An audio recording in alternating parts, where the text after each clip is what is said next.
ভাবুন তো পৃথিবীর বাইরে আরেকটা পৃথিবী যেখানে আমাদের মতো মানুষ বাস করছে। আসলে কি এমন কিছু আছে? বিজ্ঞানীরা মনে করেন মহাবিশ্বে 100 বিলিয়নেরও বেশি গ্যালাক্সি আছে, আর তার মধ্যে আমাদের মতো গ্রহ থাকতে পারে। কিন্তু আমরা কি একা?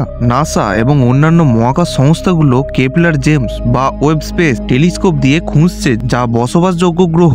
এখনো পর্যন্ত কিছু গ্রহ যেমন পশ্চিমা সেঞ্চুরি বি এবং কেপিলার 442 বি পৃথিবীর মতো হতে পারে বলে মনে করা হচ্ছে। তাহলে কি এসব গ্রহে আমাদের মতো কেউ বসে আছে, চা খাচ্ছে আর ইউটিউব দেখছে? ভাবতেই কেমন লাগছে, তাই না? কিছু বিজ্ঞানী বলেন বুদ্ধিমান প্রাণী থাকলেও তারা ভিন্ন রকম হতে পারে তারা আমাদের মতো দেখতে নয়, বরং সম্পূর্ণ অন্যরকম। তবে সত্যি বলতে আমরা এখনো কোনো প্রমাণ পাইনি, কিন্তু ভবিষ্যতে হয়তো আমাদের প্রতিবেশী গ্রহ থেকে কেউ এসে বলবে হ্যালো, আমরা এলিয়েন। সত্যি কি এমন কিছু হবে কে জানে। ততক্ষণ পর্যন্ত আমরা পৃথিবীতেই মজা করি। এবং ভিডিওটি ভালো লেগে থাকলে একটি লাইক এবং একটি সাবস্ক্রাইব করে দিন।